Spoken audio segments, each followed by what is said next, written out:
그럼 이제 본격적으로 태스크 자동화하고 프로세스 자동화가 어떻게 다른지를 설명드려 보도록 하겠습니다. 태스크 자동화는 일의 순서가 바뀌지 않습니다.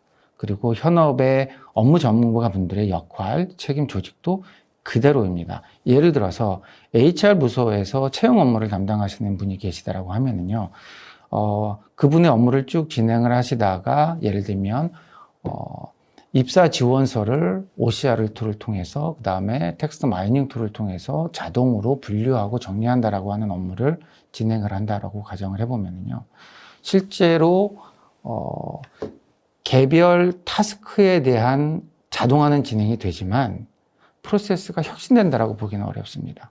그래서 개인의 행동들을 그대로 자동화를 하고 이를 위해서는 전형적으로 타스크 오토메이션 툴들을 선택을 하시면 됩니다. 이때는 이 업무가 표준화된다라든가 표준화시켜서 다른 국가, 다른 계열사, 다른 어떤 부서에 확산한다라는 것은 고려하지 않으셔도 됩니다.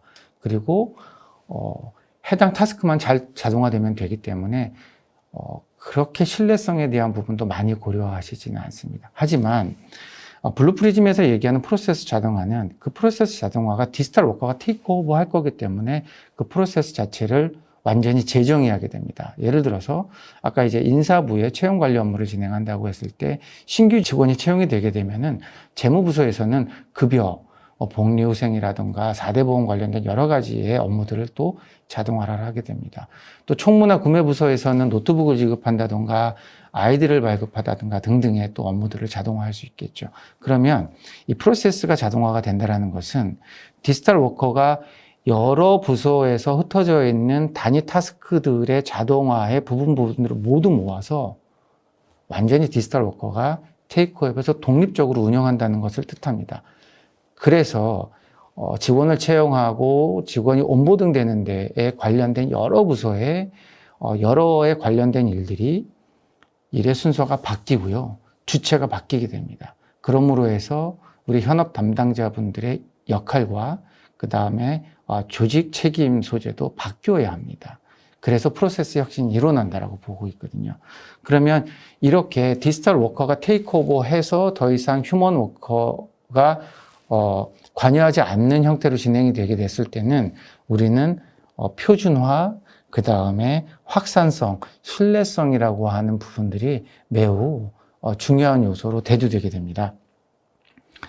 조금 더 자세하게 말씀을 드려보면요, 프로세스 자동화를 할 때 업무의 방식과 흐름을 재정의하게 되고 이것을 표준화하는 이유는 이것을 플랫폼화해서 배포할 수 있도록 하기 위함입니다. 우리가 업무 혁신의 과정들을 통해서 프로세스를 재정의하고 이것을 소프트웨어 로봇, 디지털 워커 쪽으로 완전히 이관을 시키게 되면 이거 자동화가 끝나는데요. 여기서 한 단계 더 나아가서 이렇게 자동화되어 있는 어떤 프로세스를 이제 여러 국가, 여러 계열사의 공통적인 표준으로 배포를 하게 됩니다.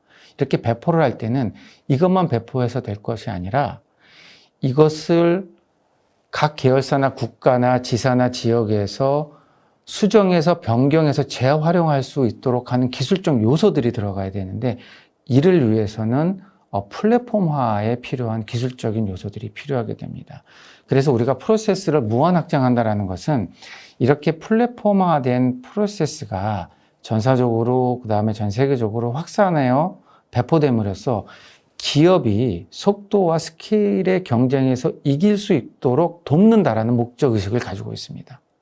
그래서 우리는 타스크 자동화와 프로세스 자동화, 그리고 세 번째로는 이를 표준화해서 플랫폼화하는 전략을 반드시 RPA 여정에서 가져가야 한다라고 말씀을 드리고 있습니다. 플랫폼화된 프로세스의 배포가 실제로 어떻게 진행되는지 실제 사례를 통해서 말씀드려 보도록 하겠습니다. 이 두 가지의 케이스는 이 시간 현재 한국에서 진행되고 있는 프로젝트이고요. 글로벌리 꽤 규모가 큰 M보험사의 사례입니다. 이 회사는 30개 국가 이상에서 지사를 운영을 하고 있고요. 본사가 뉴욕에 있는데 뉴욕 본사에서 프로세스를 연구해서 표준화를 합니다. 그리고 그 표준화된 프로세스를 정의하는 문서를 만들어냅니다. 그러니까 Process Defined Document라 그래서 이 PDD 문서를 만들어내고 이 PDD 문서를 각 국가별로 배포를 합니다. 그러면 각 국가에는 또 이제 오토메이션 COE 조직이 규모에 따라서 1명이 있는 경우도 있고 5명의 전문가분들이 계신 경우도 있는데 이 각 국가에 있는 그 오토메이션 COE 분들께서 이 가이드에 따라서 블루프리즘 오브젝트 객체를 만들어냅니다. 그래서 바로 프로세스를 자동화를 하기 때문에 프로세스를 표준화하고 적용된 기술을 이제 표준화하는 그런 케이스가 있고요. 두 번째 케이스는 글로벌 제조 기업인데 U자로 시작하는 제조 기업이신데요. 이 기업의 경우에는 전 세계 70개국 이상의 국가에 지사가 설립되어 있습니다.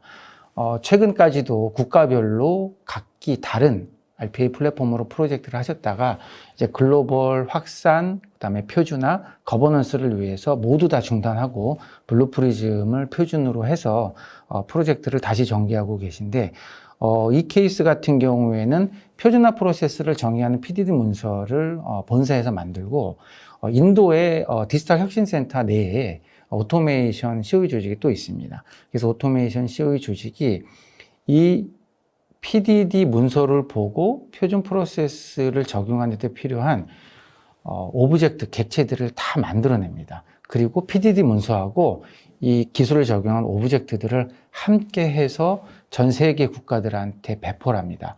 그러므로 인해서 프로세스와 적용 기술에 대해서도 완벽하게 표준화를 이루면서 진행이 되게 되고, 이 경우에는 국가별로 또는 지역별로 계열사별로 또 필요한 랭귀지라든지 어떤 IT 로직이 추가로 들어온다라든지 보안 규정이 조금 다르다든지 국가별로 이런 것들을 반영해서 자동화를 전개를 하게 됩니다.